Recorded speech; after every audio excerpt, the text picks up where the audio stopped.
first question is for Lyle. What was the biggest problem that you had to overcome when you were first implementing BOSSDesk? Hi, Nicole. Thank you for the question. Um, the biggest problem for us to overcome was actually just you know promoting Boss Desk to the customer because they didn't have a customer facing tool that they can interact with IT yet. So getting that adoption and realization that we do offer this service was a little bit of a challenge. And so I think that was the biggest problem that we had. And then I mentioned in my presentation, some of the, I touched on a little bit about the categories. That was something that was, I think, we can, the IT department can like kind of, um, not say take fault, but kind of look and had to think deeper on, okay, what do we want to project to our users and to remove all these text centric words and terminology that we had to make more understandable from our users. So that was basically those two things that were probably the most difficult. Can you talk a little more about your AI integration? Um, we have an AI chatbot that's integrated with our Teams, and we also have it on our internet widget. So users can um, log into Teams, and they have the bot um, as an icon to choose. And our bot's name is Amy. So people would ask it questions and see and they can open up a ticket directly with BossDesk there with the like I said earlier with the AI hooks with between our chatbot and BossDesk. And also it can um, give you status updates of a ticket or whatnot. So we had for our users that are we're in teams mostly for throughout the day, so that to have access to it is really key for us. But also we wanted to offer it into another area in our intranet on our SharePoint site. When they first get on, it would pop up just like when you go to somebody's website and a little box just pops up. It'll ask you questions. It first has to validate you for us, of course, and using that API integration, it'll ask questions and it can uh, review the if you have a knowledge base in your BossDesk environment, it can push that information and point to to the article that we're referring to within BossDesk.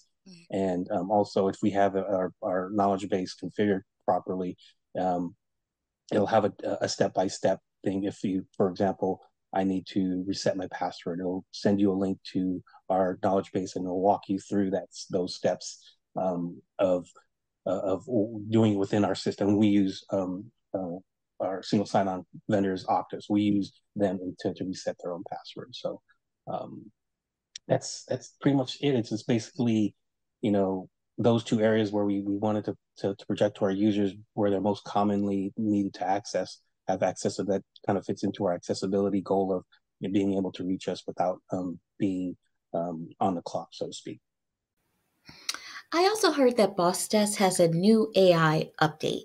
I wanted to ask about that as well.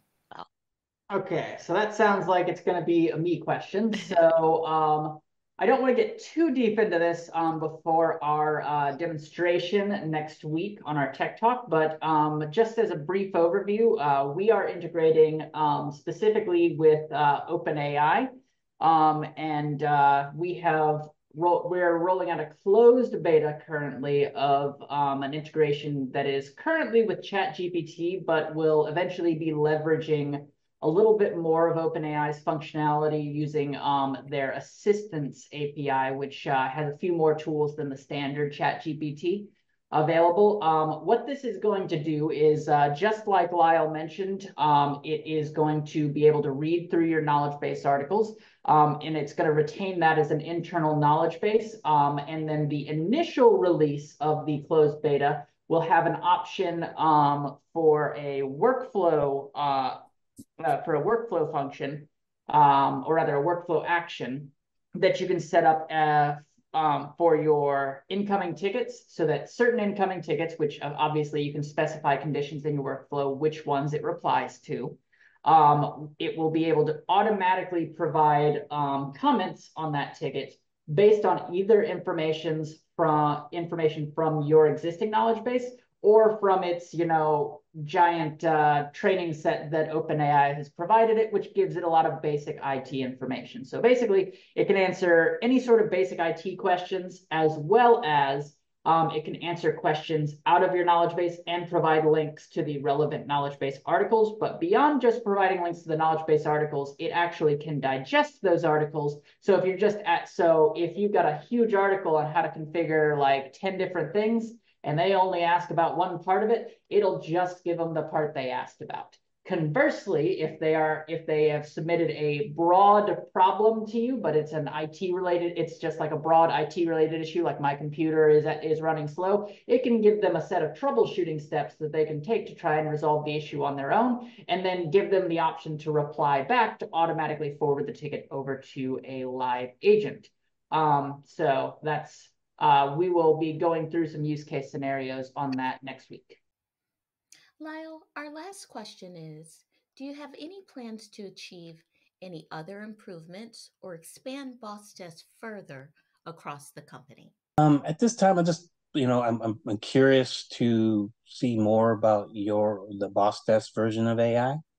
I know I mentioned we already have one in place, but I just wanted to see what I'd like to compare, and I want to see what future that you have, because that this past year AI has been a big buzzword in technology. So everyone's jumping on it and trying to figure out what's the best way that we could benefit all of our environments and businesses. So I think that's something I want to look forward into. One of the other things that I wanted to, I might have asked Chris this before, is, and I should have mentioned this in my presentation, is there is an out of office feature that was in there that Yes. my staff love, because when they're out of the office or on vacation or out sick, they can put it to the out of office section in BOSSDesk, and that tickets would not get routed to them automatically. They'll be bypassed until they come back and then when they're marked that.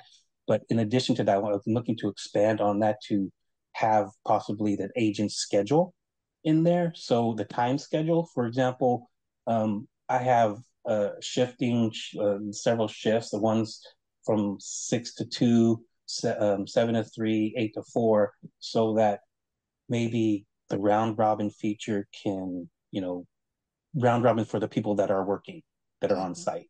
So that, someone that doesn't come in until 9 doesn't get a ticket that's at 6 or 5 assigned to them, and it'll already be a few hours before they can look at it. So that's just one feature that I'm looking for, maybe that we can improve on. Look for if that's in the plans or not.